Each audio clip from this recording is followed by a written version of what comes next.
Okay, well, the 76ers got their second win of the season the other night, and they beat the Phoenix Suns.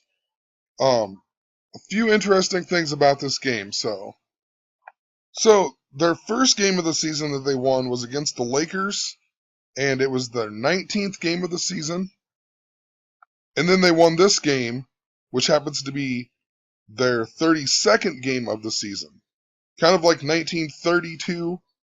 Also, just 32 in general. I've talked a lot about how the number 21 and 333 have been surrounded and tied to Philadelphia. Lots of recent events have been tied to Philadelphia, and they have had these numbers in there. But February 1st, like 2-1, kind of like 21, is the 32nd day of the year with 333 remaining. Next year in 2016, it'll still be the 32nd day of the year. 2-2 will be the day with 333 days left. Just wanted to point that out really quick. So, I've talked about a lot of stuff dealing with Teen Wolf and whatnot and how it ties into Kevin Garnett and how Kevin Garnett is connected to Moses Malone and Daryl Dawkins. Moses Malone was the first player out of high school to play in the ABA. Daryl Dawkins was the first player out of high school to play in the NBA.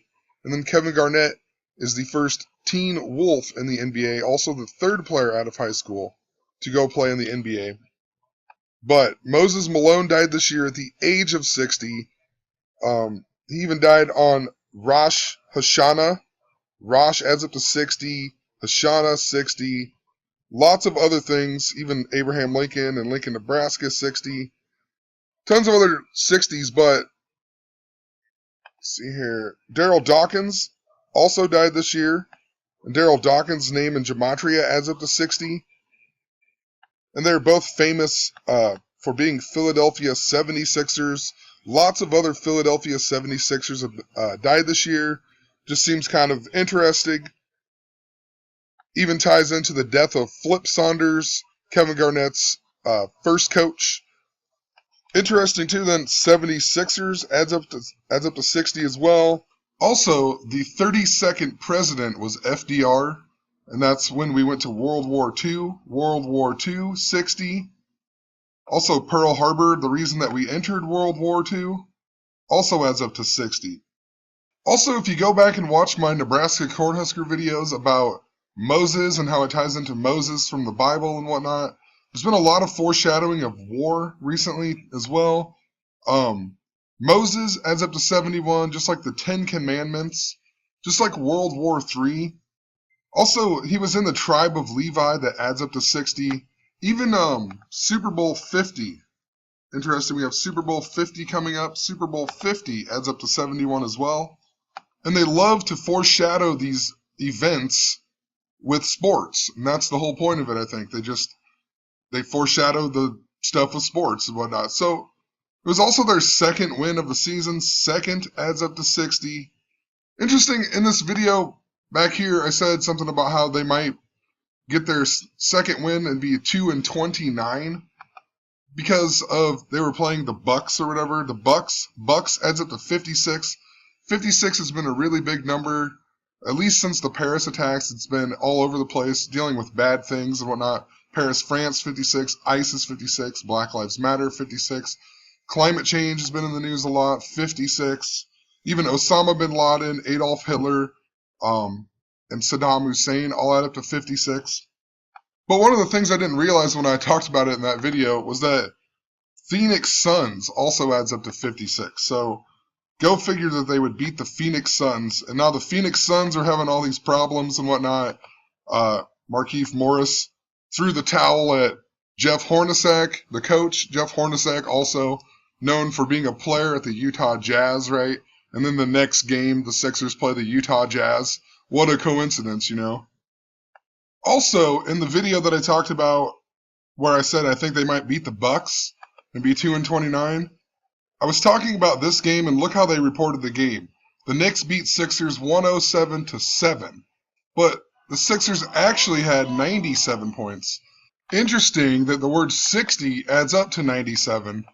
It also adds up to 25, which just kind of sticks out because Their first game that they won against the Lakers was 25 days before they beat the Phoenix Suns. So I don't know if that has anything to do with it. Just thought I'd point that out too.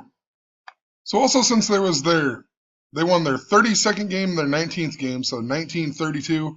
I just kind of skimmed through some 1932 history, and the Summer Olympics were actually in Los Angeles that year. Even like the president didn't even go because of the Great Depression and whatnot. But as you're scrolling down here, you find out that it was the first appearance made by Colombia at the Olympic Games. Just interesting, we just had the Miss Universe where Colombia got stripped of the crown and they gave it to Philippines. But you click on it, where's Colombia here? Colombia, and they only had one person compete. It was Jorge Perry, and he didn't even finish. He felt faint or whatever. But Jorge Perry adds up to 65, just like Philadelphia. The Phoenix Suns game, their second win, was also the first game that Mike D'Antoni was on the bench as the assistant coach or whatever. Mike D'Antoni adds up to 65 even. So anyway, I just want to explain some more 21 references around Moses Malone. I've explained a lot of them around Kevin Garnett. And the reason I mention all of it is because it all ties back into the ancient Roman festival called Lupercalia. And this was a festival where they celebrate and sacrifice a wolf. And it happened to be, every year it's on February 13th through the 15th. But also last year, in 2015, the NBA All-Star Week happened to fall on the exact same day as February 13th through the 15th. On the first night, a teen wolf, Andrew Wiggins, won the MVP of the Rising Star Challenge. He was 19 at the time. He plays for the Minnesota Timberwolves. So he won the MVP of the Rising Star Challenge. Then the next night on Valentine's Day, another teen wolf, Zach LaVine, won the NBA Slam Dunk Contest, and he was doing the Michael Jordan Space Jam dunk. Or he did the Michael Jordan Space Jam dunk, and that was like one of the big talks or whatever about it. And the Michael Jordan has just been in the news like crazy this year, all over the news.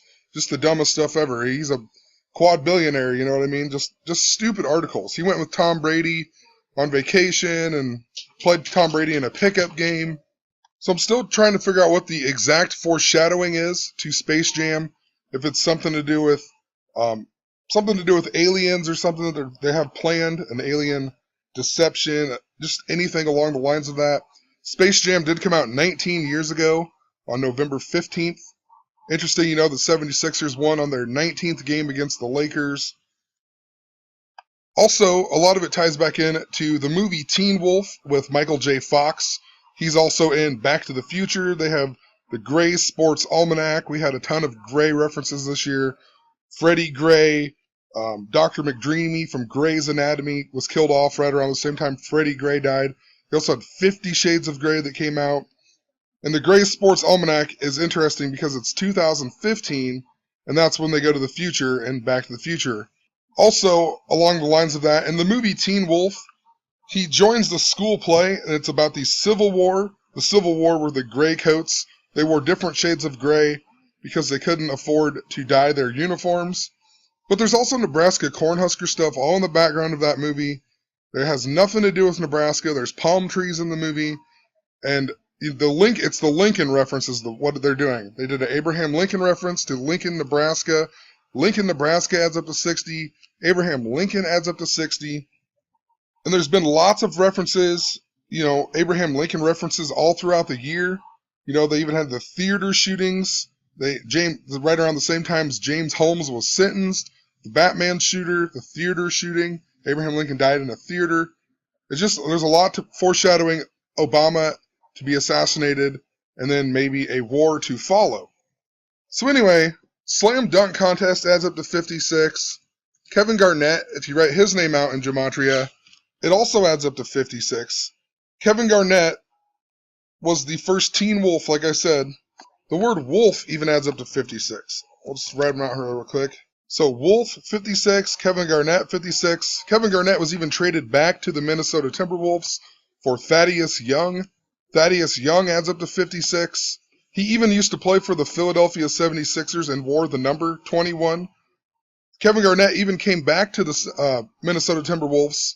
His first game back was on the 56th day of the year.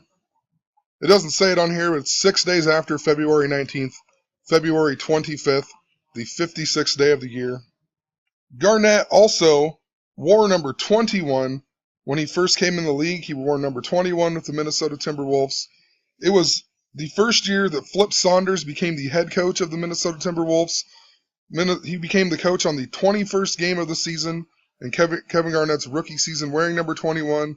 Garnett stayed for 12 seasons before leaving, and then he came back and Flip Saunders died, and now it's his 21st season. They also won only 21 games that season, and they finished 12th in the West.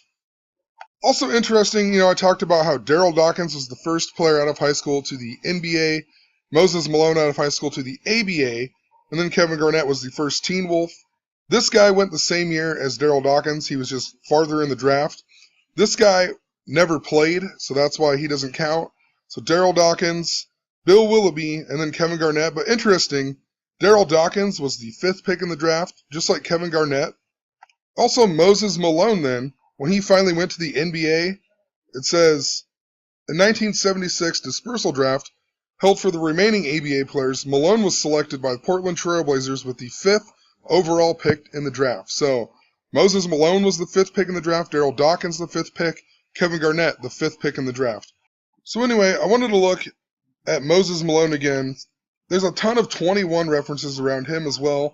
I wonder if there's with Daryl Dawkins too. I didn't take as much time to look.